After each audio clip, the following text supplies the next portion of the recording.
আবার যাচ্ছি বাইরে, এবারে যাচ্ছি পাহাড়ে ঘুরতে। তো 9 মাসের বাচ্চা, আমার ছোটোটার বয়স 9 মাস, আর বড় ছেলে, ছেলের বয়স হচ্ছে 6 বছর। তো আমি তাদের জন্য হাতের কাছে ব্যাগে কী কী রাখি সেটাই আজকে তোমাদের সাথে আমি শেয়ার করব।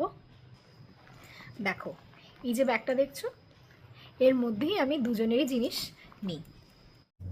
চলো, 9 মাসের আমার মেয়ের জন্য কী কী নিচ্ছি সেগুলো বলি। একটা এরকম কটনের র্যাপার, এগুলো হাত মুছতে কিংবা একটু ভিজে গেলে, ওয়েট হয়ে গেলে সেজন্য লাগে।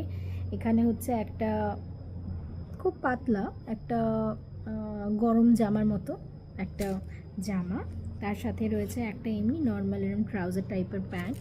এখানে রয়েছে টুপি, আর মোজা তো থাকবেই, তার সাথে ময়শ্চারাইজার, টিস্যু পেপার, আর আছে ওয়েট ওয়াইপস। আর তার সাথে বাচ্চার জন্য কটা খাবার, আমি রেডিমেড কিছু খাবার বানিয়েছি। সেটা হচ্ছে, এটা হচ্ছে ওটস আর মাখানা রোস্ট করে পাউডার বানানো।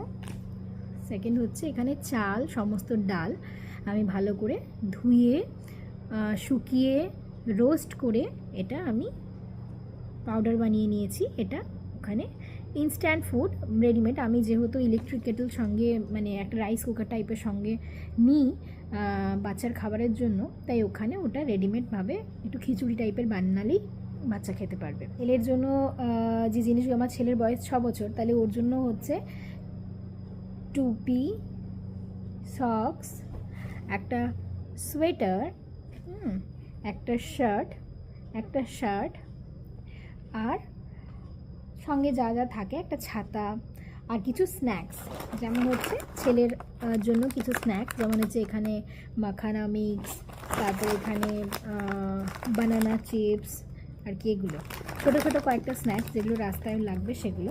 আর আমি নর্মালি কুকড ফুড পছন্দ করি, তার জন্য আমি কিছু কুকড ফুড ক্যারি করি। হ্যাঁ, সবসময় না হলেও মাঝে সাঝে বাচ্চাদের জন্য একটু কুকড ফুড ক্যারি করার আমি চেষ্টা করি।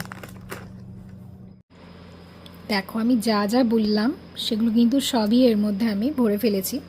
এখানে আবার এখানেও জায়গা রয়েছে, এখানেও অনেক কিছু ভরা যাবে। এখানে আমি ভরেছি, নিচে সক্স আছে, এখানে হাগিজ নিচে। আর তোমাদের পেছনটা আমি খুলে দেখাচ্ছি, এখানে পেছন দিকটা কত ইজিলি আমি বের করতে পারবো। এই দেখো, আমার হাতের সামনে যা যা থাকবে আমি সব বের করতে পারবো। আমি চাইলে আমি এখান থেকে ডাইপার বের করতে পারি, এখান থেকে আমি ব্ল্যাঙ্কেট বের করতে পারি, এখানে জামা কাপড় বের করতে পারি, সব এর মধ্যে কত ইজিলি আমি বের করতে পারবো জিনিসগুলো। আর এই সামনেটা রয়েছে এখানে মিল্ক বটল দেওয়ার জন্য, এখানে মিল্ক বটল রাখার জায়গা। এখানে আবার সাইডে, এখানেও আবার পকেট রয়েছে, আবার এই সাইডেও পকেট রয়েছে, এই যে সাইডে পকেট, ওই সাইডেও রয়েছে, এই সাইডেও রয়েছে। এই যে এখানে এখানে ওয়াটার বটল যা ইচ্ছে তুমি ভরতে পারো, ফোন ভরতে পারো।